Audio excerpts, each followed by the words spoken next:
International forum for promoting homeopathy द्वारा आयोजित daily webinar की इस 447वीं सीरीज में मैं डॉक्टर नेहा कक्कड़ आप सभी डॉक्टर्स का यहाँ स्वागत करती हूँ। और आज डॉक्टर्स डे के उपलक्ष्य में मैं आप सभी को बधाई देती हूँ। डॉक्टर्स डे की हैप्पी डॉक्टर्स डे आप सभी को। तो आज ये हमारा एक स्पेशल सेशन है और हमारे साथ एक बहुत ही स्पेशल स्पीकर और गेस्ट हैं। सेशन स्टार्ट करने से पहले हम 2 मिनट्स का साइलेंस रखेंगे। तो डॉक्टर्स जो डे के स्पेशल सेशन में हमारे गेस्ट स्पीकर हैं डॉक्टर प्रोफेसर मुक्तिंदर सिंह सर जी। हम उनका वेलकम करते हैं। सर, आप सुन सकते हैं सर? Welcome sir. इनका इंट्रोडक्शन कोई वो नई बात नहीं होगी क्योंकि सभी को सर को जानते हैं। फिर भी मैं एक छोटा सा इंट्रोडक्शन देना चाहूंगी। डॉक्टर मुक्तिंदर सिंह सर बहुत ही रिनोन्ड नेम है होम्योपैथी में, और इफेक्टो होम्योपैथी क्लिनिक्स की चेन इन्होंने स्टार्ट करी थी, जिसके डायरेक्टर और हेड ऑफ द डिपार्टमेंट भी हैं, और एचओडी हैं गुरु नानक देव यूनिवर्सिटी में सर। और पीएचडी स्टूडेंट्स को गाइड भी करते हैं, एमडी स्टूडेंट्स के लिए भी गाइडेंस देते हैं, और गेस्ट फैकल्टी भी हैं लंदन कॉलेज ऑफ होम्योपैथी में। तो सर का आज का जो टॉपिक है वह है इमोशनल क्वेश्चन में होम्योपैथी में रिपर्टरी और मेटेरिया मेडिका के यूजेस से एक केस जो प्रेजेंटेशन है वो सर हमें देंगे, और हमारी नॉलेज को ऑब्वियसली हमेशा जैसे वे अपडेट करते हैं नई इनसाइट्स प्रोवाइड करेंगे। तो वेलकम सर। सर आप अपना सेशन स्टार्ट कर सकते हैं।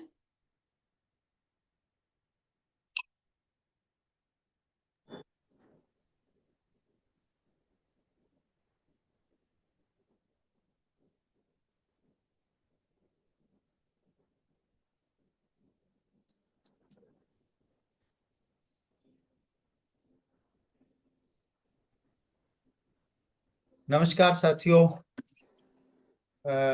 डॉक्टर डे के इस विशेष उपलक्ष्य पर, विशेष दिन पर मैं आप सबको बहुत बहुत हार्दिक बधाई देता हूं, क्योंकि हम सब एक समाज में एक बहुत प्रतिष्ठित रुतबा रखते हैं, ओहदा रखते हैं, और हमें भगवान ने चुना है इस कार्य के लिए।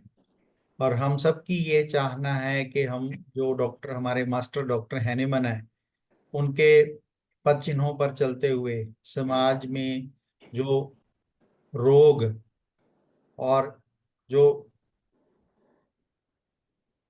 हमारे पेशे के नाम से बहुत कुछ ऐसा चल रहा है, तो हम सबका फर्ज बनता है कि हम अपनी नॉलेज को, अपने ज्ञान को इतना ऊपर तक लेके जाएं कि जो मरीज तड़प रहा है अपनी बीमारी में और उसको दवाइयां दे दे के और ज्यादा खराब किया जा रहा है, और हमारी होम्योपैथिक साइंस में उसका परमानेंट ट्रीटमेंट हम कर सकते हैं अगर हम अपनी ऑर्गेनन की, डॉक्टर मास्टर हैनेमन की, मियाज़म्स की और विभिन्न रोगों की और हमारे मटीरिया मेडिका की रिपर्टरी की रोज चर्चा करते हैं। जैसे आईएफपीएच के प्लेटफॉर्म से हम देख रहे हैं कि ये बहुत अच्छा प्रयास है, और आज 1400 दिन हो गए, तो which is a big marathon and I congratulate, मैं सबको बधाई देता हूँ, डॉक्टर सानी को और आईएफपीएच की पूरी जो मैनेजमेंट है, जो लोग इसके ऊपर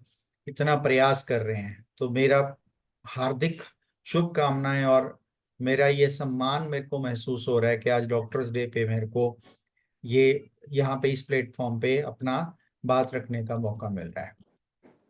तो आज का हमारा जो टॉपिक है वो, जो हमारी हर व्यक्ति की भावनाएं होती हैं, कुछ इमोशंस का बहुत बड़ा रोल है हमारी प्रैक्टिस में। जैसे कि हम जानते हैं, डॉक्टर हैनेमन ने, डॉक्टर केंट ने स्पेशली इस जो ऊपर बहुत जोर दिया है कि जो रोगी की मानसिक अवस्था है और जो उसके भावनाएं हैं, इमोशंस हैं, उनका बहुत बड़ा जो जो उनका बहुत बड़ा रोल रहता है, उनका बहुत बड़ा हाथ रहता है मरीज की जो मानसिक हालत में और उसके बीमारी में और रोग में। तो आज हम इसका एक टॉपिक, जैसे आप जानते हैं कि एक इंटेलिजेंट क्वोशेंट होता है, कि किसी बच्चे को जब हम मंदबुद्धि कहते हैं तो हम उसके इंटेलिजेंस का एक टेस्ट करते हैं, कि जिससे हमें पता चलता है कि उसका इंटेलिजेंस लेवल स्कोर क्या है। उसी तरह आज के इस कॉम्प्लेक्स, जो इस इतना विषम जीवन है हमारा, उसमें बहुत तरह की भावनाएं, बहुत सारी की अभिव्यक्तियां हम करते हैं। तो उसमें भी हम एक, आज के दिन में ये भी देखा जाता है कि किसी बंदे का इमोशनल क्वेश्चन कैसा है। जैसे इंटेलिजेंट क्वेश्चन देखा जाता है, इमोशनल क्वेश्चन का मतलब क्या है कि ये किसी पर्सन की उस समर्था को हम उसका इमोशनल क्वेश्चन बोलते हैं, कि जिससे वो अपनी भावनाओं को एक सकारात्मक तरीके से इस्तेमाल करने की क्षमता रखता है। जैसे अगर किसी की समस्या है तो वो चीखेगा, चिल्लाएगा, वो एंजाइटी में जाएगा, वो डर भय में जाएगा, वो परेशान हो जाएगा, वो चिल्लाएगा। बट अगर किसी का इमोशनल क्वोशंट बैलेंस में है तो वो उस विषम स्थिति को बहुत प्रभावी ढंग से उसको वश में करके अपनी भावनाओं के आवेश में आने की बजाय वो उन भावनाओं को एक सकारात्मक तरीके से इस्तेमाल करेगा। वो उस जो चिंता, जो परेशानी का अनुभव आया है, तो बड़े आराम से निकाल जाएगा। वो जिसके साथ उसका इमोशनल आउटबर्स्ट आ रहा है, उसे बहुत अच्छे ढंग से उसके साथ वार्तालाप करके दूसरों की समस्याओं को समझ के, एम्पैथी का मतलब होता है, एम्पैथाइज विद अदर का मतलब होता है किसी दूसरे की स्थिति को समझना। बिकॉज बहुत बार ऐसा होता है कि हम अगर गुस्से में आ रहे हैं, सपोजिंग मैं अपनी पत्नी के ऊपर गुस्सा कर रहा हूँ, तो मैं अपने गुस्से को देख रहा हूँ कि मैं घर से थका हुआ आया, बाहर से थका हुआ आया, इसने आते ही मेरे साथ इज्जत नहीं की, मेरे साथ प्यार से बात नहीं की, तो मैं उसको भड़क रहूंगा। बट अगर मैं एम्पैथी रखने वाला पर्सन होऊंगा, मैं इमोशनली स्ट्रांग रहूंगा, इमोशनल क्वेश्चन मेरा अच्छा रहेगा, तो मैं क्या करूंगा, तो मैं चाहे खुद भी थका हुआ हूं, मैं उसकी बात को सुनूंगा और देखूंगा कि वो घर में शाम तक अकेली कितनी परेशान हो जाती है, अपने सासू माँ से, अपनी देवरानी से, अपने बच्चों से, घर के छोटे छोटे काम करने। तो मैं उसके ऊपर भड़कने की बजाय उसको सुनूंगा, सुनने के बाद उसको बोलूंगा कि कोई बात नहीं, हम मिलके इसका हल करेंगे। तो एक इमोशनली स्टेबल बंदे का, पर्सन का, व्यक्ति का ये निशानी होती है कि वो मुश्किल समय में अपनी भावनाओं पे काबू रखते हुए, अपनी भावनाओं को सही इस्तेमाल करते हुए वो उस मुसीबत के इजीली निकल आता आसानी से, और वो उन जो उसके कन्फ्लिक्ट्स हैं, जो उसकी लाइफ की मुश्किलात हैं, उनके लिए वो इजीली उनसे कन्फ्लिक्ट से निकल आता है। तो कुछ इमोशनल सिम्टम जरूरी नहीं है कि हर बार ये हमारे वश में हो। बिकॉज कई बार क्या होता है कि जैसे वो जो इमोशनल सिम्टम्स हैं, जैसे भी मेरे पास पिछले दिनों में एक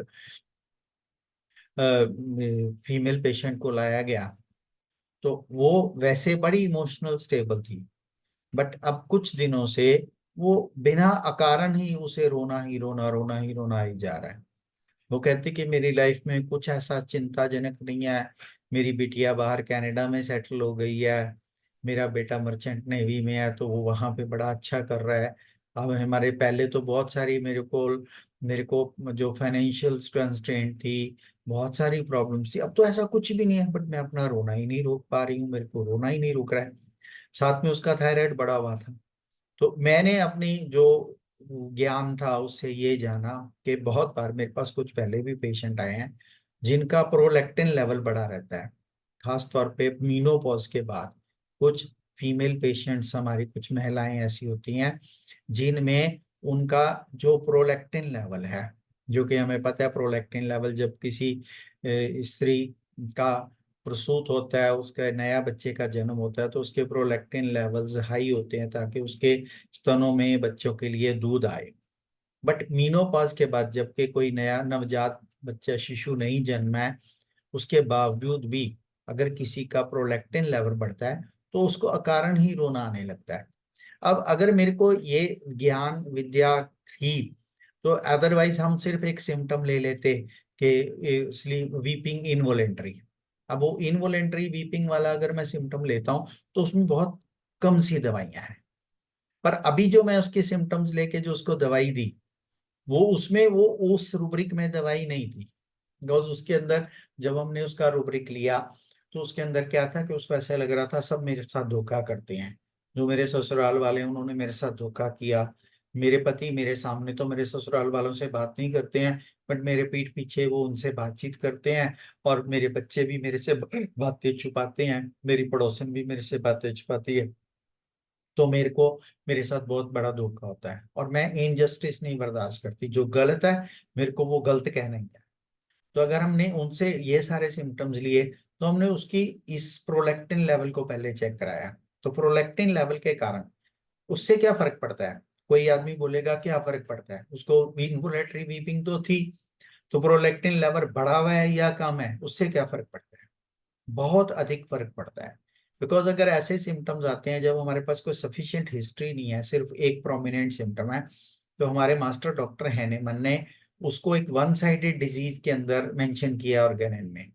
और वन साइडेड डिजीज में ये विशेष बात होती है, जो मेरा तजुर्बा है, कि वन साइडेड डिजीज में हमें बहुत सावधानी से उस मरीज के जो रोग के लक्षण है, डिजीज के सिम्टम है, उनको फिल्टर कर देना है। उसके अलावा जो उसके अंदर बचेगा, अब जैसे किसी 10 मरीज मेरे पास आते हैं जिनका प्रोलैक्टिन लेवल बढ़ा है, तो वीपिंग इनवॉलेंट्री उनका कॉमन सिम्टम रहेगा।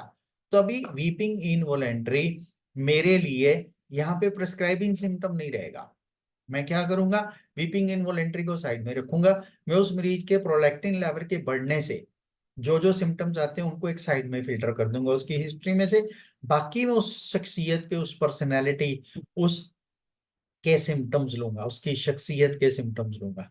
तो जो उसकी पर्सनैलिटी है, उसके सिम्टम्स में ये है कि वो लेडी सबके बारे में ये सोचती है कि सब उसके साथ धोखा करते हैं, सब उसके साथ धोखा करते हैं, और उसके साथ ही इनजस्टिस हो रहा है। अब ये प्रोलैक्टिन बढ़ने का सिम्टम नहीं है, रोना प्रोलैक्टिन बढ़ने का सिम्टम है। तो मेरा बेसिस ऑफ प्रिस्क्रिप्शन वीपिंग नहीं रहेगा, मेरा बेसिस ऑफ प्रिस्क्रिप्शन ये रहेगा कि उसको धोखे का एहसास हो रहा है, तो मैं उसको ड्रोसेरा दी। ड्रोसेरा जिसमें ये है कि सब लोग उसके साथ धोखा करते हैं, उसके साथ इनजस्टिस हो रहा है, कोई उसको प्यार नहीं करता, तो ड्रोसेरा देने से उस लेडी का जो वीपिंग इनवॉलेंट्री भी खत्म हो गया, जो कि ड्रोसेरा वीपिंग इनवॉलेंट्री में मेडिसिन नहीं है। तो सम इमोशनल सिम्टम, कुछ इमोशनल लक्षण ऐसे होते हैं जो मेडिकेशन के साइड इफेक्ट के कारण आते हैं या किसी क्रोनिक मेडिकल कंडीशन के कारण आते हैं। तो उसमें हम वो जो इमोशनल सिम्टम को उतनी तवज्जो नहीं देंगे। जैसे बहुत सारी ऐसी दवाइयां दी जाती हैं, जैसे चेहरे पे किसी को पिंपल्स आते हैं, तो पिंपल्स के लिए जो एलोपैथ्स हैं वो हार्मोन्स देते हैं एक्नी रोजेशिया के लिए। अब वो हार्मोन्स का साइड इफेक्ट ये है कि उस बंदे को सुइसाइड की इच्छा हो जाती है। अब उस केस में हम, सुइसाइड की इच्छा बहुत इंपॉर्टेंट सिम्टम है, बट अगर वो मेडिकेशन के कारण है, तो जब हम मेडिकेशन स्टॉप करेंगे तो वो सुइसाइड की इच्छा भी खत्म हो जाएगी। इसका मतलब वो उस पर्सन का सिम्टम नहीं है, वो दवाई का सिम्टम है। तो ड्रग सिम्टम्स, जो एलोपैथिक ड्रग के सिम्टम्स हैं, प्रूविंग सिम्टम्स हैं, हम उनको प्रिस्क्रिप्शन में कंसीडर नहीं करते हैं। तो इसलिए हमें इस चीज को समझना है कि ये उस पर्सन के ओरिजिनल इमोशंस हैं या ये ड्रग इंड्यूस्ड इमोशंस हैं या डिजीज इंड्यूस्ड इमोशंस हैं। तो ये होम्योपैथी में इस चीज को हम कई बार चूक जाते हैं कि हम सिंपल उसके सिंपल सिंपल सिम्टम लेते हैं। जैसे ओसीडी है, ओसीडी में वॉशिंग हैंड, ओसीडी में क्लिंगिंग, ओसीडी में फास्टिडियसनेस। अब अगर आप एक ओसीडी के पेशेंट में फास्टिडियसनेस का सिम्टम लेंगे तो आपको कभी भी अच्छे रिजल्ट्स नहीं मिलेंगे, बिकॉज वहां पे फास्टिडियसनेस उस पर्सनैलिटी का सिम्टम नहीं है, वो एक डिजीज का सिम्टम है। और हम डिजीज के सिम्टम पर प्रिस्क्राइब करेंगे, तो जैसे अगर किसी पेशेंट को पोलीयूरिया, पोलीफेजिया, पोलीडिप्सिया है, तो उसको जो डिजीज वाइज तो उसकी डायबिटीज की मेडिसिन, एसिड फॉस, ये 3-4 जो दवाइयां आती हैं जो डिजीज के ऊपर आती हैं थेरेपेटिक के, बट वो हर पेशेंट को डायबिटीज से जड़ से ठीक नहीं करती हैं जब तक कि हम उसकी कॉन्स्टिट्यूशनल ट्रीटमेंट नहीं करते हैं। तो इसी तरह हम जब इमोशंस को एवेल्युएट करते हैं तो उससे रिलेटेड मेडिकेशन, जैसे डिमेंशिया की जो दवाइयां हैं या डिमेंशिया बीमारी है, उसके अपने इमोशनल सिम्टम है, बिकॉज उसमें ब्रेन टिश्यू जो है वो डैमेज हो रहा है। इसी तरह इमोशनल सिम्टम और क्रोनिक मेडिकल कंडीशन, जैसे कैंसर किसी को हो गया तो उसकी उदासी, और वो उदासी हम सिम्टम नहीं ले सकते। डायबिटीज हो गया, उससे जो नंबनेस की फीलिंग आ रही है उसको हम सिम्टम्स नहीं ले सकते। न्यूरोपैथी जो आ रही है, हार्ट डिजीज में जो कॉमन सिम्टम्स आ रहे हैं हम उनके ऊपर प्रिस्क्रिप्शन नहीं दे सकते हैं। इस तरह क्रोनिक पेन में हम सिंपल पेन की मेडिसिन देंगे तो वो नहीं इफेक्ट होगा। तो ये कुछ एग्जांपल्स मैं दे रहा हूँ। अब एक आता है स्वभाव, मूड, जो कहते हैं मेरे मन की व्यथा। Mood is defined as pervasive and sustained feeling tone. तो वो जो एक हमारे पर जो एक विचार जो मन में बहुत हावी रहते हैं, जो बदलता रहता है, मेरा बिहेवियर, मेरा जो व्यवहार लोगों के साथ बदलता रहता है, वो चेंजेबल भी हो सकता है। उसी तरह मूड डिसऑर्डर्स में भी हमारे पास ऐसा होता है कि इनको भी अफेक्टिव डिसऑर्डर बोलते हैं, जो पेशेंट की परसिस्टेंट फीलिंग्स होती हैं, जैसे सैडनेस है या ज्यादा खुश होना जैसे बाइपोलर डिसऑर्डर में होता है, या फ्लक्चुएशन होती है जैसे क्रॉकस सटाइवा में होता है कि कभी बहुत ज्यादा खुश और कभी बिल्कुल गुस्से में, जैसे लाइसिन में होता है, भी इतना गुस्सा आया कि अपना ही नुकसान कर दिया, और जैसे गुस्सा उतरा तो अपने उस नुकसान को संभालने में लग गए। जैसे इग्नेशिया में होता है, एकदम सडन हिस्टेरिकल एंगर आता है और फिर अल्टरनेट होता है। सिमिसिफुगा में होता है ये सिम्टम, लैक्टैन में होता है। बहुत सारी हमारे पास ऐसी सैकड़ों दवाइयां हैं जिसमें अभी एक अवस्था मन की और दूसरी अवस्था मन में एकदम से बदल जाती है। तो इसी तरह के जो है वो एक जैसे बाइपोलर डिसऑर्डर है, डिप्रेशन है, और साइक्लोथाइमिक डिसऑर्डर होता है। तो ये सब में भी मूड इमोशंस बहुत ज्यादा हावी होते हैं और वो डिजीज के कारण होते हैं। इसी तरह जब ये इमोशनल डिसऑर्डर, एंजाइटी है, डिप्रेशन है, उसके साथ फिजिकल इलनेस मिल जाती है, और पेशेंट की, हमारे मरीज की जो क्वालिटी ऑफ लाइफ है वो अफेक्ट होती है, और जो ट्रीटमेंट के कारण वो पेशेंट बेड रिडन हो जाता है, तो उसके न्यूरोलॉजिकल कंडीशन को में हमें इसको असेस करना पड़ता है। और इसी तरह जो इमोशनल लेबिलिटी एक ऐसी डिसऑर्डर है जो कि न्यूरोलॉजिकल कंडीशन के कारण किसी बंदे की जो इमोशंस हैं, भावनाएं हैं, वो आउट ऑफ कंट्रोल हो जाती हैं। जैसे हंस रहा है तो हंसी जा रहा है, रो रहा है तो रोई जा रहा है, और वो उसके रोने का कोई कारण नहीं है, उसके हंसने का कोई कारण नहीं है। और इसे बहुत बार जैसे कोई ब्रेन में जैसे कोई ग्लायोमा हो गया, ब्रेन में हाइड्रोसेफलस हो गया, ब्रेन में कुछ प्रेशर, इंट्राओकुलर प्रेशर बढ़ रहा है, या एक्सट्रीम पेन में हो रहा है, तो उसमें उसकी जो ये अवस्था है ये ज्यादा प्रोमिनेंट होने लग जाती है। तो इसके बहुत सारे जो नाम रखे गए हैं, जैसे pathological laughing and crying, स्यूडोबल्बर effect, affective liability, इमोशनलिज्म, emotional incontinence, involuntary emotional disorders. सो जो इसके मेन सिम्टम क्या है कि जब उसके अंदर कोई भावना आती है तो इतनी जोर से आती है, रोना या हंसना, और इतने ज्यादा वो उन पर पोस्ट, जैसे छोटी सी बात हुई और हंसी जाना, हंसी जाना, हंसी जाना। मेरे पास एक बार एक ऐसे तरह महिला पेशेंट को लेके आए थे, उसमें क्या था, वो कहती, उसकी देवरानी बोलती कि सर ये हैं तो बहुत समझदार, बट हम इनको कभी भी किसी के घर, जिनके घर कोई, जिनके घर में कुछ शोक की अवस्था है, कोई मर गया है, उसके घर में नहीं लेके जाते। मैं कि क्यों नहीं लेके जाते? कहते कई बार इनका वहां पे हंसी छूट जाती है, सब लोग रो रहे होते हैं और इनकी हंसी छूट जाती है और ये जोर जोर से हंसने लग जाती हैं। तो हमारे लिए भी बहुत एम्बैरेसिंग सिचुएशन हो जाती है, और फैमिली वालों के लिए भी। और इनका फिर वो वहां पे हंसी जो छूट जाए तो वो कंट्रोल ही नहीं होती। तो जो उनके बाद कई बार ऐसा होता है कि ये इतने इंटेंस इमोशनल रिएक्शन होते हैं और वो बिल्कुल अनरिलेटेड होते हैं करंट इमोशनल स्टेट से। सो ऐसा होता है कई बार हंसने वाली बात पे रोने लग गए, रोने वाली बात पे हंसने लग गए, या रोते रोते हंसने लग गए, हंसते हंसते रोने लग गए। तो ये एक बीमारी के तौर पे अब तब हम इसको रिकॉग्नाइज करते हैं। तो जो बीमारी को नापने का आज का जो मॉडर्न क्लासिफिकेशन तरीका है उसको बोलते हैं इंटरनेशनल क्लासिफिकेशन ऑफ डिजीज। उसके मैनुअल हैं, जो भी लेटेस्ट 11th मैनुअल आ गया है, बट अभी तक जो बहुत सारी जगह 10th मैनुअल ही फॉलो किया जाता है। तो उसका जो डायग्नोस्टिक कोड इस बीमारी का, इमोशनल लेबिलिटी बीमारी का नाम है, उसके लिए R45.86, R45.86 इसका एक कोड है। जैसे हम जो मेडिकल इंश्योरेंस वाले मरीज का इंश्योरेंस करते हैं, तो जब वो क्लेम डालना होता है तो उनको आईसीडी कोडिंग डिजीज की डालनी होती है। तो ये बिल एबल है, मतलब इसके आप इसके अगेंस्ट आप बिल क्रिएट कर सकते हो और इंश्योरेंस कंपनी को वो पास करना पड़ेगा। तो ये ऐसा डायग्नोस है। अभी मैं एक वीडियो दिखाता हूँ आपको, इसमें आपको समझ आएगा कि मेरा टॉपिक क्या है आज का। ये कुछ दोस्त हैं जो आपस में बैठे हैं और बैठे बैठे कुछ हंसी वाली बात हुई।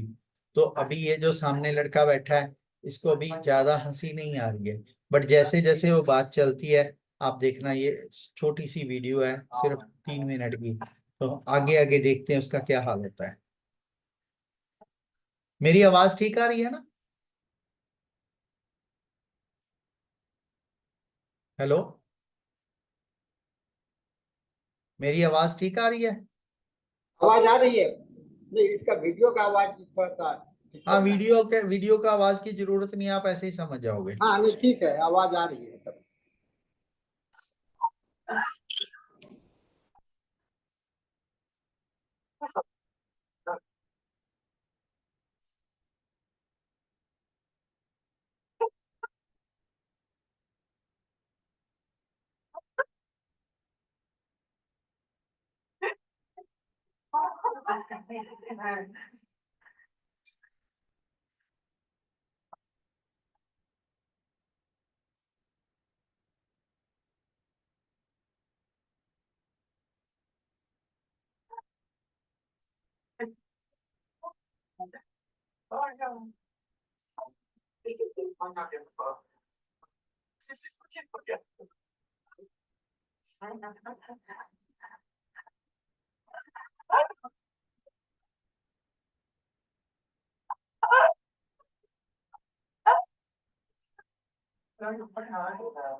तो इस स्टेट में क्या होता है कि जब मरीज को हम, लाफिंग एज डिसऑर्डर, आपने बहुत कम सुना होगा कि खुशी भी कोई भी बीमारी हो सकती है। हम सब लोग सोचते हैं कि हमें खुशी मिले, खुशी मिले, खुशी मिले, तो आपको बहुत सारे लोगों को ऐसा लगता होगा कि खुशी कोई बीमारी थोड़ी हो सकती है।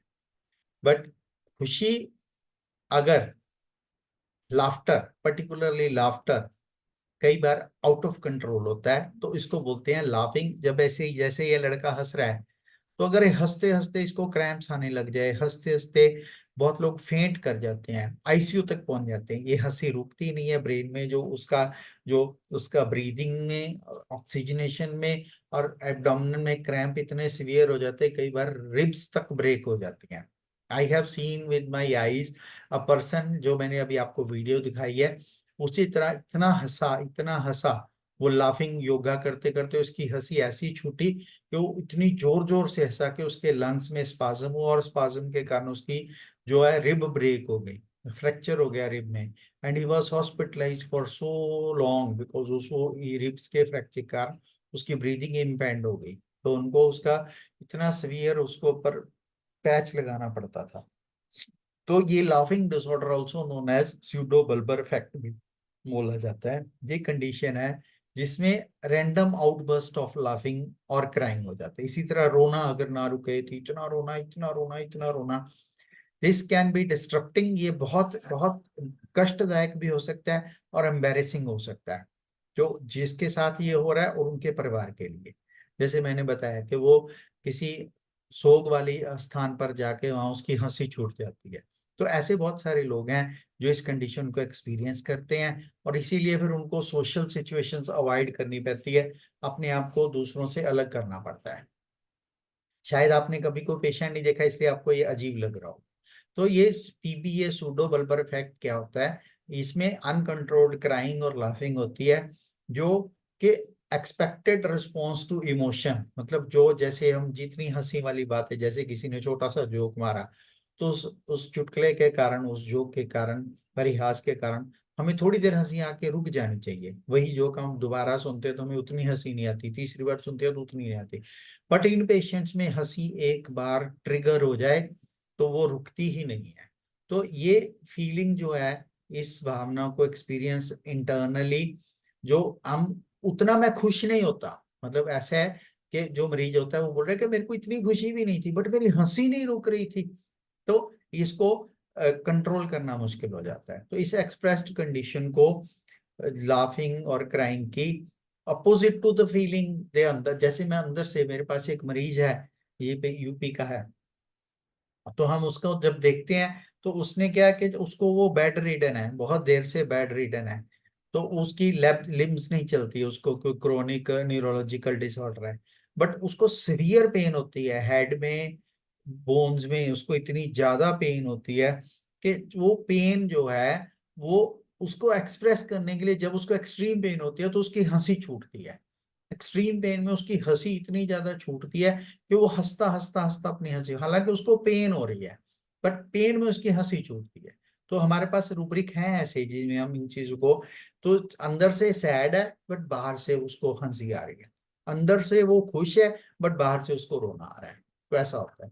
तो ये जो सिम्टम्स होते हैं वो इंडिविजुअल्स के कंट्रोल के बाहर होते हैं, इनको रोकना उस मरीज के लिए मुश्किल हो जाता है। उसी तरह जो पीबीए है, सूडो बल्बर इफेक्ट है, ये अंडर डायग्नोज है बिकॉज हम लोग इस चीज को इतना सीरियसली लेते ही नहीं है, चल हंसना है। बट कई बार ये जो है बाइपोलर डिसऑर्डर, डिप्रेशन में चला जाता है। तो इसका वैसे मेडिकल साइंस में इसका कॉज अननोन है, बट इसको फिर भी इन कंडीशन से जोड़ा जाता है, ब्रेन की और न्यूरोलॉजिकल डिसऑर्डर की कंडीशन से जोड़ा जाता है। तो जैसे ये डिजीजेज है जैसे डिमेंशिया, अल्जाइमर्स, या अमायोट्रोफिक lateral sclerosis, multiple sclerosis, epilepsy, जो क्रोनिक मरीज बेड रिडन होते हैं उनमें ऐसे डिसऑर्डर्स काफी आते हैं। तो एपिलेप्सी और सीजर डिसऑर्डर का मैं भी आपको दिखाता हूँ, Parkinson's disease, traumatic brain injuries, head injury में भी कई बार ऐसा हो जाता है, स्ट्रोक में भी ऐसा हो जाता है। तो इसको नापने के लिए ये दो स्केल्स हैं, एक तो pathological laughter and crying scale है जिससे हम उस पेशेंट की डिजीज को इवेल्युएट कर सकते हैं।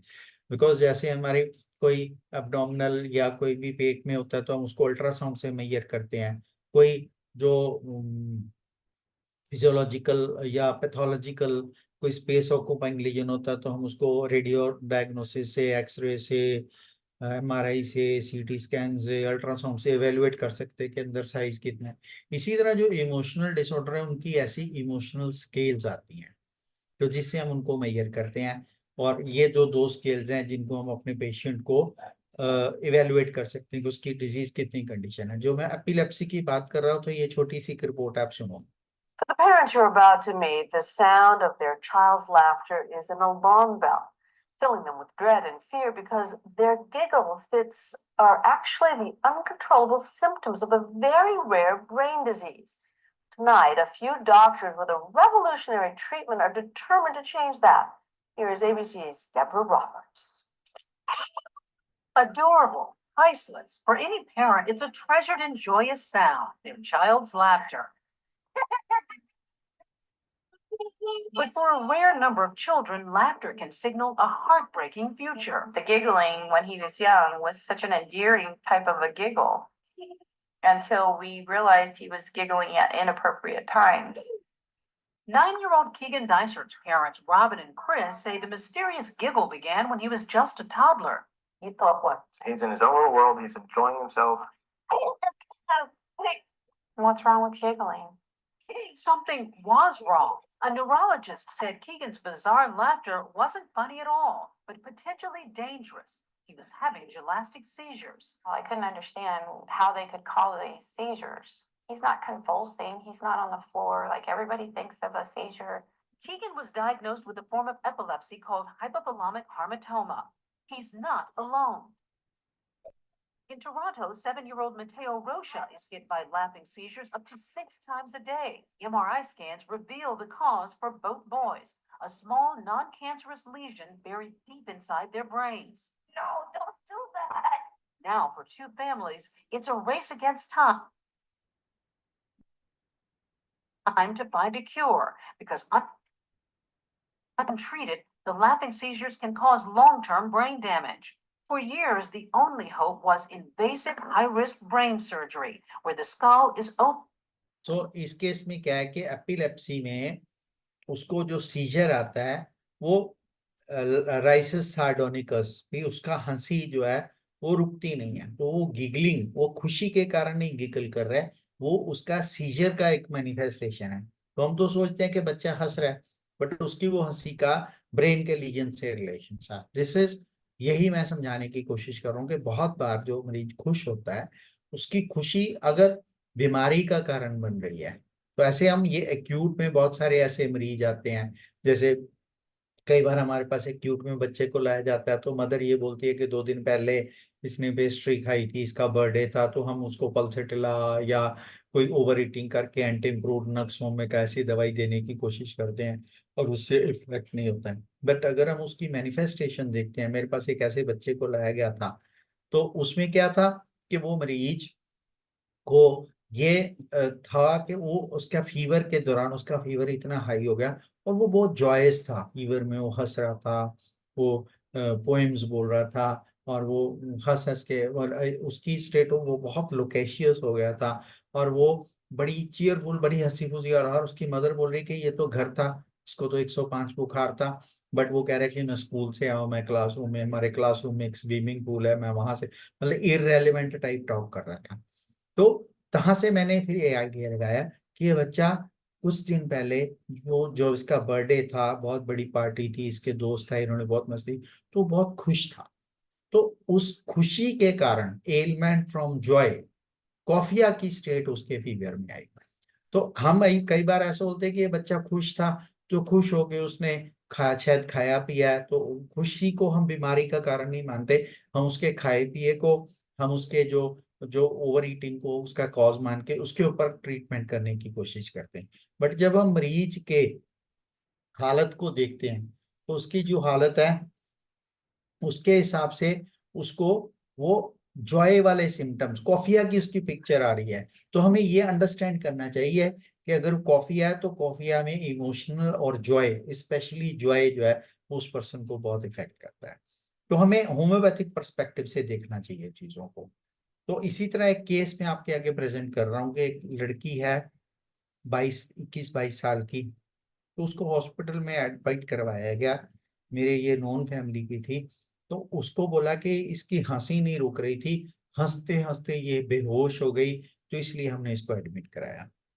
तो पहली बार जब वो ऐसा हुआ तो उसकी जो सिस्टर थी उसका जो वीजा लगा तो वो कनाडा जा रही थी, जब वो कनाडा जा रही थी तो एक दिन बाद उसने कनाडा जाना था, तो उनके घर में उन्होंने जो धार्मिक पूजा प्रतिष्ठा करवाई, तो उसके बाद पूजा प्रतिष्ठा के बाद सब लोग तो चले गए जो आउटसाइडर थे, तो ये जो अपने कजन्स थी ये कमरे में बैठी मस्ती कर रही थी, हंस खेल रही थी, और हंसते हंसते शाम को वो सब कुछ चिल कर रहे थे, खा पी रहे थे, घूम अपनी बातें कर रहे थे, अपनी बचपन की यादें ताजा कर रहे थे।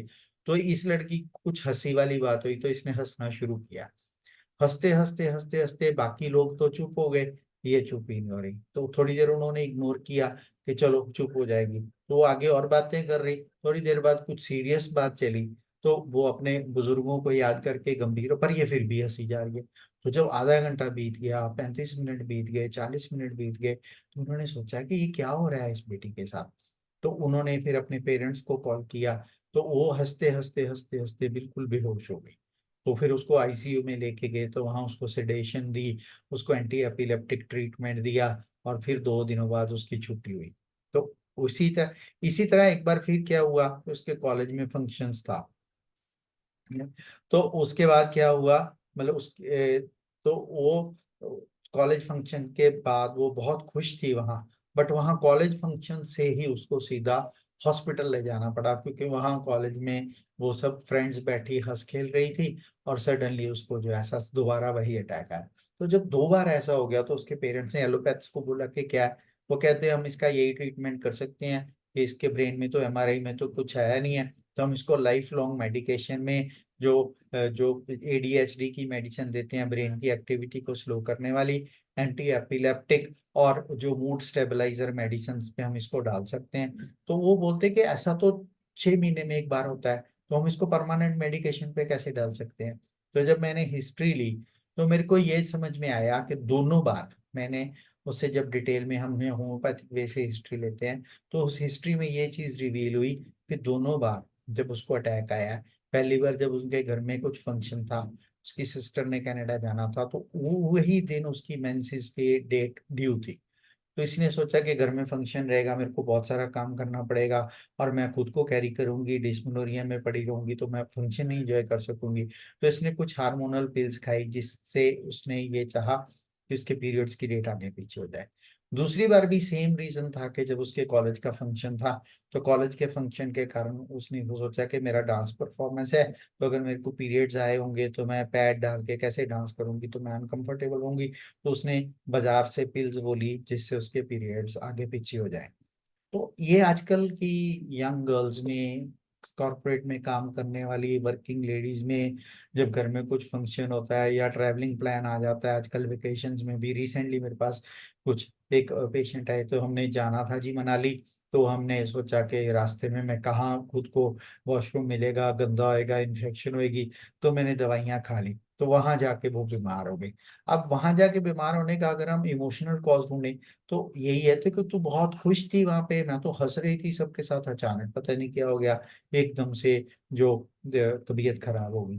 तो ये जब हम अपने हार्मोन्स को, मेंसेस को, मासिक धर्म को सप्रेस करते हैं, उसको आगे पीछे करने की कोशिश करते हैं, तो हमारे अंदर मेंसेस की सप्रेशन होती है। तो दोनों इंसिडेंट्स पे वो बहुत खुश थी, दोनों इंसिडेंट्स पे उसने जो मेंसिस को आगे पीछे करने की दवाई खाई थी। तो इसी तरह, और दोनों बार उसके जो पेट में खराबी हुई, पेट खराब हुआ और वो फेंट हुई। तो हमारे पास हमें कुछ ऐसी मेडिसिन चाहिए जिसमें सप्रेस्ड मेंसेस रहते हो, जिसमें जिसमें जब इमोशनल एक्साइटमेंट हो तो बीमार हो जाता हो, और इमोशंस उसके गैस्ट्रिक सिस्टम सिम्टम को अफेक्ट करते हैं।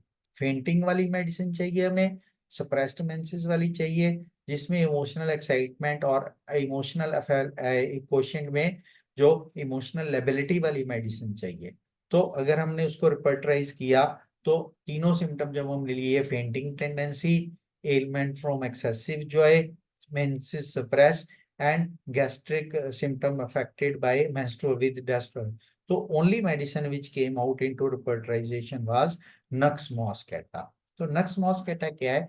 ये जायफल होता है। जायफल जो आमतौर पे लेडीज को जो बच्चा होने के बाद जो पंजीरी खिलाई जाती है, वो जो हम बनाते हैं, तो उसमें भी जायफल डाला जाता है। तो जायफल एक हार्मोनल स्टेबलाइजर के तौर पे यूज किया जाता है। तो नक्स मॉस्केटा पेशेंट की जो प्रूविंग में होता है कि ये स्लीपीनेस ओवर पावरिंग की मेडिसिन है। तो फेंटिंग, स्लीपीनेस ओवर पावरिंग की बहुत अच्छी क्लिनिकल रेमेडी है। तो इसमें क्या होता है कि इसकी प्रूविंग में ये लिखा गया है कि in association with sudden emotional reaction, जो सडन इमोशनल रिएक्शंस होते हैं, जैसे मिर्थ, मैंने बहुत ज्यादा, जैसे होली में मिर्थ हाइलैरिटी करते हैं, वो होली है, बहुत खुशी मनाते हैं। जैसे हम किसी फंक्शन पे, कई लोग होते हैं उनको हमेशा खुशी वाला माहौल अच्छा लगता है।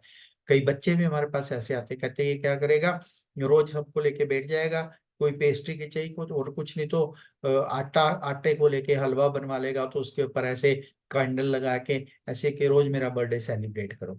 तो वो मिर्थ हैलैरिटी, उनको ताली ताली बजाना, शोर शराबा करना, खुशी मनाना अच्छा लगता है, इसको मिर्थ बोलते हैं।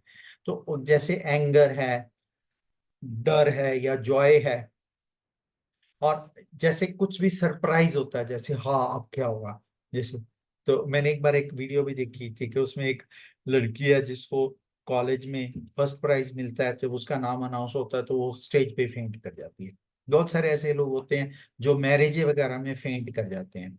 तो वो जॉय के कारण, एकदम एक्सेसिव जॉय के सरप्राइज वाले फैक्टर के कारण वो उनके ऊपर, उनके माइंड के ऊपर बहुत डीप इफेक्ट होता है।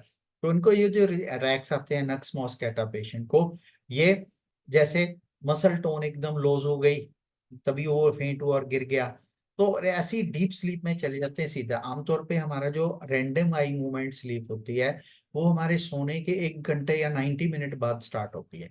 बट नक्स मॉस्कैटा पेशेंट में ये स्लीप डिसऑर्डर की इतनी अच्छी, जैसे कुछ लोग होते हैं स्लीप एपनिया के पेशेंट होते हैं या जिनको स्लीप डिसऑर्डर होता है, इनको सोते ही सीधा ही REM स्लीप में चले जाते हैं। तो ये भी अपने आप में डिसऑर्डर है, नहीं तो हमारी स्लीप का बहुत थोड़ा सा पार्ट REM स्लीप होता है। Otherwise non REM sleep, shallow sleep होती है। अब कभी स्लीप के बारे में बात करें तो उसकी डिटेल में जाएंगे। बट नक्स मॉस्कैटा पेशेंट में क्या होता है कि वो गिरता है और सीधा ही REM स्लीप में चला जाता है, नॉन REM स्लीप में चला जाता है। तो ये नक्स मॉस्कैटा की जो पैथोलॉजी है। और नक्स मॉस्कैटा पेशेंट की जो कॉजेशंस लिखी गई हमारे लिटरेचर में, उसमें लिखा गया कि गुस्से के कारण, इमोशनल एक्साइटमेंट के कारण, डर के कारण, जो जैसे कोई सोग वाला किसी की डेथ होगी, या उदासी के कारण, ग्रीफ के कारण, या डिसअपॉइंटेड लव के कारण, जैसे ब्रेकअप हो गया किसी लड़के लड़की का आपस में, या हस्बैंड का कोई धोखा सामने आया, या बोलती शादी के टाइम मेरे साथ धोखा हुआ, मेरे पेरेंट्स ने, मेरे इनलॉज ने मेरे को बताया, तो डिसअपॉइंटमेंट लव, या कोई मेंटल एक्सर्शन बहुत ज्यादा पढ़ाई के कारण, मेंटल शॉक के कारण क्या होती है कि उनको हंसी आने लग जाती है, गिगिल करने लग जाते हैं, और वो हर बात को seeing the ridiculous side of everything. तो उनको जो उनको हर चीज में रिडिकुलस मैंने हंसी, हंसी जैसा लगता है कि ये हंसने वाली बात है, हालांकि वो हंसने वाली बात नहीं होती है। तो नक्स मॉस्कैटा की माइंड की मेंटालिटी ऐसी है कि उसको हर बात जो है वो मजाक लगने लग जाती है, तो हर चीज का जो हल्कापन उसके सामने आ जाता है। तो प्रूवर ने ये मेंशन किया है। तो ये बहुत बड़ा कंकोमिटेंट कॉजिटिव फिनोमेना की बजाय कंकोमिटेंट लगता है इस मेडिसिन का। तो कंकोमिटेंट सिम्टम के बारे में आप जानते ही, अभी समय कम है तो मैं इसकी डिटेल में नहीं जाऊंगा। तो नक्स मॉस्कैटा की जो प्रूविंग है उसमें ये लिखा गया है कि फेल्ट फूलिशली हैप्पी, उसकी जो खुशी है ना वो पागलपन की हद तक, मूर्खता की हद तक चली जाती है, बात नहीं कर पाता। जैसे अभी हमने एक वीडियो देखी है बच्चे की, वो बात कुछ बोलना चाहता है बट उसकी हंसी नहीं रुक रही, वो बोल ही नहीं पा रहा, उसका बात करने की इच्छा नहीं, बस हंसी जा रहा, हंसी जा रहा। एवरीथिंग प्रोवोक लाफ्टर, कुछ भी चीज उसकी हंसी को इतना ज्यादा प्रोवोक करती है, और उसकी आदत के अनुकूल नहीं होता ये। तो ये स्पेशली नोटिस किया जाता है जब वो खुली हवा में जाते हैं, जब ओपन एयर में जाते हैं, तो उनको ये हंसी के ज्यादा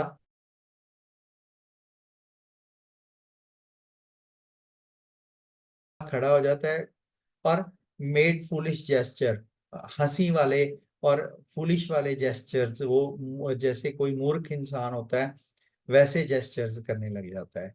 और उन अटैक्स के बीच में वो absence of mind, because nux मॉस्कैटा is medicine of absence of mind, उसका दिमाग बीच में सुन्न अवस्था में चला जाता है। वो जैसे क्लास में भी बैठा है नक्स मॉस्कैटा पेशेंट, तो उसका दिमाग एब्सेंट माइंडेड हो जाएगा वो। And on collecting himself anything about him seemed ridiculous, तो उसके जो वो उसको कुछ याद करने की कोशिश करता है तो उसको ये सब मजाक जैसा, वो रिडिकुलस लगता है। तो इसके दौरान उसके शक्ल से ही उसका जो वो बचपना, या उसका फूहड़पना, बचपना और मूर्खता जैसी अवस्था नजर आती है, like an idiot. On being brought into house he became somewhat better, जब घर लेके आते हैं तो वो थोड़ा ठीक हो जाता है।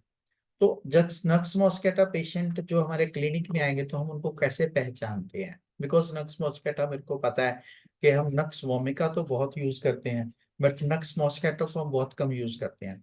तो ये मैं अपने क्लिनिक में इस चीज को बहुत, जो नक्स वोमिका पेशेंट का जो ऑरा रहेगा वो बड़ा स्ट्रॉन्ग, डोमिनेटिंग, बहुत क्रिटिसेंसोरियस, बात बात में रोक टोक करने वाला, फास्टिडियस, और बहुत सारा जो उसका जो प्रेजेंटेशन रहेगी ना वो अकड़ू जैसा, खींचा हुआ, गुस्से वाला होएगा। बट नक्स मॉस्कैटा हालांकि उसी फैमिली की मेडिसिन है, उसका बिल्कुल अपोजिट प्रेजेंटेशन रहेगा। वो एक खुशी वाला लेकेसिस जैसा, usually lively, bright, happy, laughing, articulate, sensitive, sensual और अमोरस, थोड़ा सेक्सुअलिटी की तरफ फ्लर्टी टाइप बंदा जो रहेगा।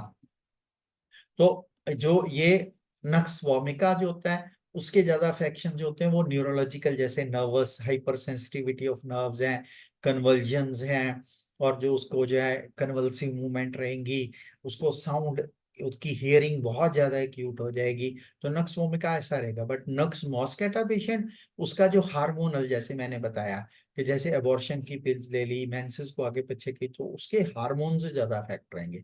नक्स वोमिका का न्यूरोलॉजिकल अफेक्शन ज्यादा रहेगा। नक्स वोमिका में जैसे मैंने बोला कि उसको फीवर में भी सेंसिटिव टू हियरिंग बहुत ज्यादा रहेगी, चिड़चिड़ापन बहुत ज्यादा रहेगा, सफाई का उसको बहुत ज्यादा रहेगा, काम के प्रति उसका जैसे है कि जब उसको अगर स्टूल की अर्जिंग हो रही है तो वो वॉमिटिंग स्टूल जब तक वो उंगली मार के करेगा तो वो क्लियर करना है उसको, थ्रोट को, तो उसकी स्टोल को क्लियर करना है। तो नक्स वोमिका के ऐसे नर्वस सिम्टम ज्यादा रहेंगे।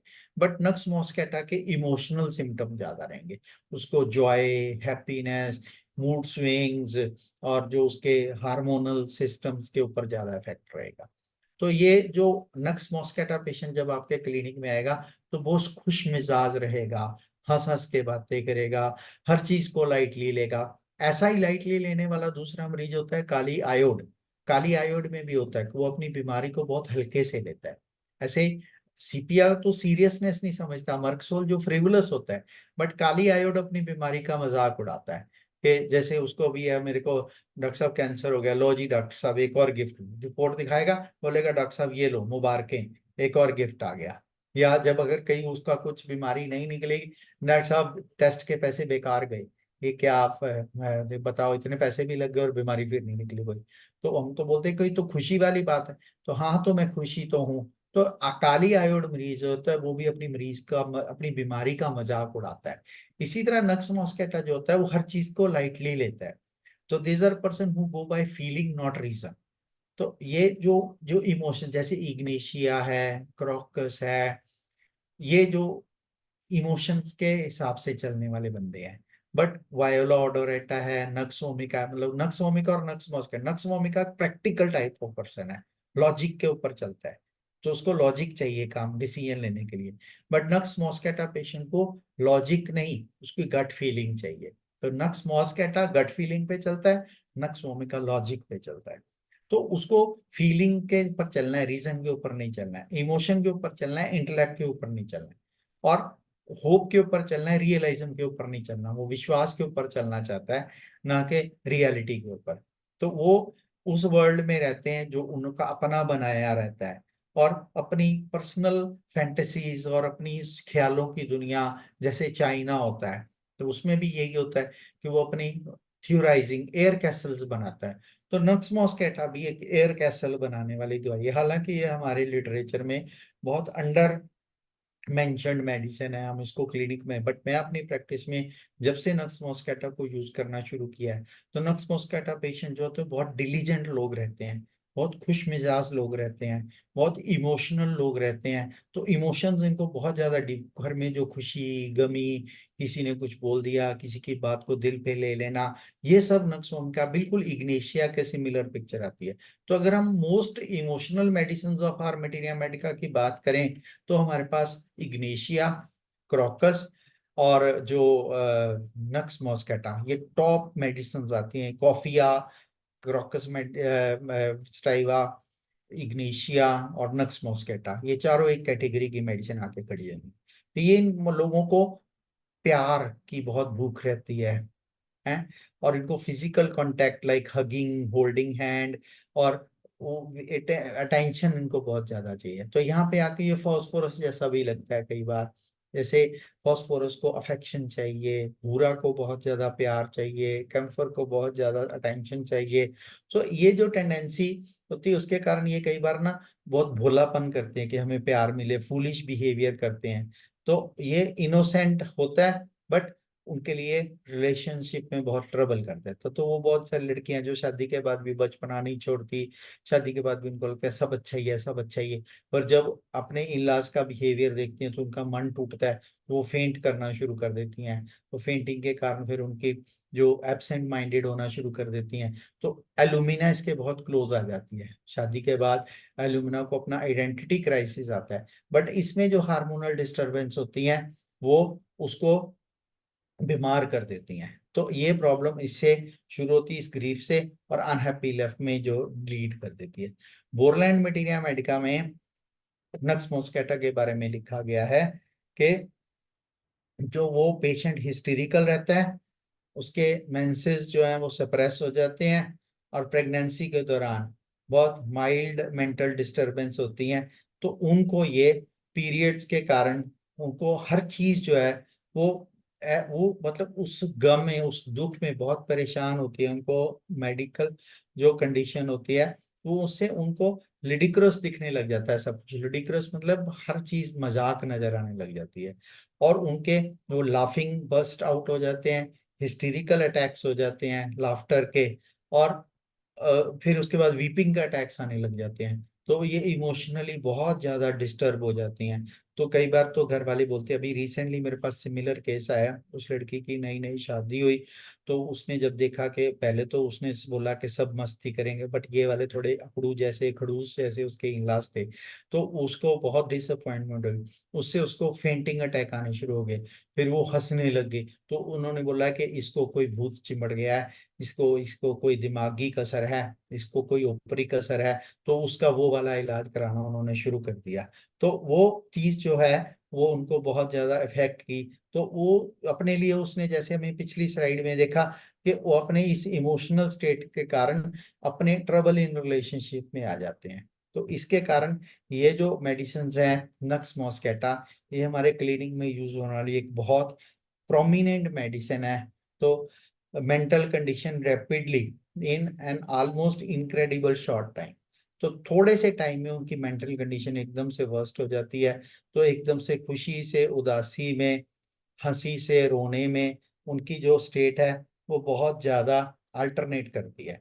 तो जैसे मैं पहले बोल रहा था, तो उसको बोलते हैं कि one of the most Moody remedy.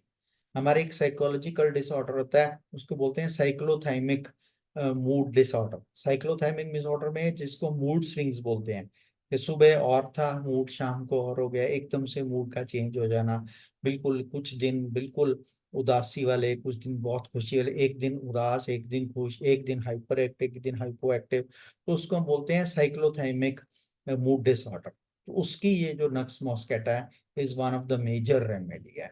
तो मेरे को लगता है कि हमने जो बात की है उससे आपको बहुत अच्छे से समझ आ गया होगा कि जो इमोशंस हैं वो अगर आउट ऑफ कंट्रोल हो जाते हैं तो हमारे जो उसके ऊपर बहुत गहरा प्रभाव डालते हैं हमारी शख्सियत के ऊपर। और वो इमोशनल डिस्टरबेंस कई बार जो है वो हमें बीमार करने वाली कगार तक ले जाती है। तो ऐसी कंडीशन में खुशी भी बीमारी का कारण बन जाती है। तो मेरे को याद है, एक बार एक बच्ची को मेरे पास लाया गया था, उसकी शादी अमेरिका में एक लड़के से फिक्स हुई। वो वही लड़का था जिससे वो शादी करना चाहती थी, बचपन से उस फैमिली के साथ जुड़ना चाहती थी। तो बहुत खुश थी, पर जैसे ही उसकी एंगेजमेंट हुई, वो शॉपिंग कर रहे थे, कुछ 6 महीने की उसकी जो कोर्टशिप चल रही थी, तो उसके दौरान उसके चेहरे पे इतने भद्दे से पिंपल्स आने शुरू हो गए, इतने बुरी तरह आने शुरू हो गए कि वो परेशान हो गई कि मैं तो इतनी खुश हूँ, मेरे चेहरे पे इतने पिंपल्स क्यों आ रहे हैं। तो वो पिंपल्स जो हैं वो इतने बुरे हो गए कि उसको डिप्रेशन आ गया उनके कारण। तो जब हमने देखा, मतलब उसको ऐसा भद्दा लगने लग गया, एम्बेरस फील करने लगी, पर अंदर से वो बहुत खुश थी। तो उसमें जब हमने उसकी हिस्ट्री ली, तो एलिमेंट फ्रॉम जॉय लिया, और उसका जो सन सेंसिटिविटी, फोटो सेंसिटिविटी ली, और अवर्जन टू मिल्क लिया। तो नाट्रम कार्ब हमारी रिपर्टरी में एक मेडिसिन है जिसमें एक्सेसिव जॉय रहता है, उस जॉय के कारण। बिकॉज नक्स नेट्रम कार्ब ऐसी लेडी है, या तो बहुत खुश रहेगी, या वो पूरी फैमिली से कटी कटी रहेगी। कई बार हम ऐसी बहुएं देखते हैं, कुछ ऐसा घर में एक इंसान देखते हैं जो सारे परिवार से कटा, एस्ट्रेंज्ड फ्रॉम फैमिली, मिसएंथ्रोपी। तो वो पूरी दुनिया से कट जाते हैं। तो नेट्रम काब एक ऐसी रेमेडी, कभी मौका मिलेगा तो नेट्रम काब के बारे में बात करेंगे। तो नक्स मॉस्केटा मेरे को उम्मीद है कि आज के बाद आप उसको और ज़्यादा यूज़ करना शुरू करोगे। और मैं इस मंच से आज धन्यवाद देना चाहूँगा जो मैनेजमेंट ऑफ IPH है कि मेरे को आज मौका मिला, and I am very thankful to the I congratulate you all for Doctors Day. Thank you. धन्यवाद doctor Mukhtinder ji, wonderful presentation sir.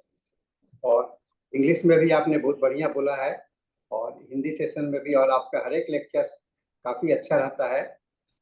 मुझे लगता है पार्टिसिपेंट्स भी आपको बहुत एंजॉय किए हैं। आपने इतने माइन्यूट डिटेल्स में एलेंस इंसाइक्लोपीडिया से मेडिसिन को लाया है, ये बहुत बड़ी बात है।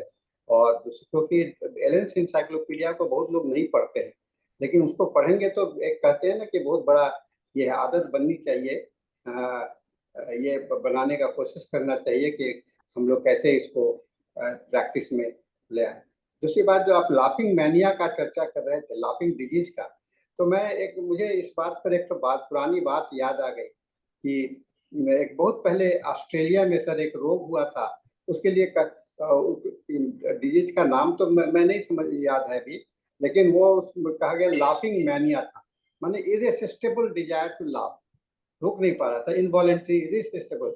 तो उस विषय में वो काफी वो एपिडेमिक फॉर्म में था।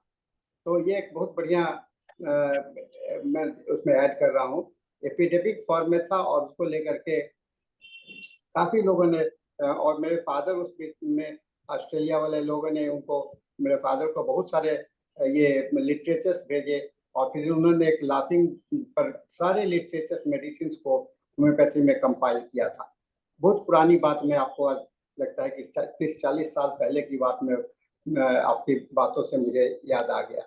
तो इतना अच्छा प्रेजेंटेशन के लिए आपको मैं बार बार धन्यवाद दूंगा, बधाई दूंगा। और आज डॉक्टर्स डे पर हम लोगों को इतना अच्छा, हम कहते हैं कि ये डॉक्टर्स डे गिफ्ट है सभी डॉक्टर्स को, डॉक्टर मुख्तिंदर सिंह जी का गिफ्ट है, बहुत बड़ा गिफ्ट है। सब लोग इसको एंजॉय किया, सभी ने किया, क्योंकि मैं इतने सारे आपके मैसेज देख रहा हूँ वो इसमें हैप्पी, ये सभी लोग आपको थैंक्स, एक्सलेंट प्रेजेंटेशंस कर रहे हैं। तो इसके साथ में हम लोग का समय अब पूरा हो रहा है और हम लोग अब अगले सेशन में मूव करेंगे। डॉक्टर नेहा कक्कर जी, आप। तो डॉक्टर साहब, मैं ये बोलना चाहूंगा कि अभी ये मेरा प्रेजेंटेशन आधा हुआ है, इंग्लिश में भी मैं इसका पार्ट 2 लूंगा और हिंदी में भी पार्ट 2 लूंगा। Okay sir, okay, definitely sir. बहुत सारी ऐसी मेडिसिन, अभी तो हमने सिर्फ एक मेडिसिन नक्स मॉस्केटा की है, देयर आर ऑलमोस्ट 20-25 रेमेडीज जिनकी हमने लॉन्ग की पैथोलॉजी ले ली। बिल्कुल होगा सर, मैं डेट बता दूंगा sir ji. So once again, I thank you all. Thank you, sir. Thank you. Me attending my lecture, so I feel privileged by that. Thank you. Thank you professor doctor मुख्तिंदर Singh sir. आपके session हमेशा बहुत ही different और enlightening होते हैं और obviously आगे भी future में जो नेक्स्ट सेशन लेंगे उसमें भी हमें काफी नॉलेज और विजडम गेन करने को मिलेगा। Thank you so much sir. और आज के हमारे हिंदी सेशन का यहीं पे एंड होता है और हम अपने इंग्लिश सेशन की तरफ जाते हैं, जो कि आज का बहुत ही स्पेशल सेशन है। एक तो डॉक्टर्स डे का सेशन है और 1400 सेशन है। तो मैं हैंड ओवर करती हूँ मॉडरेटर्स को, डॉक्टर धनेश और अजनी जी को।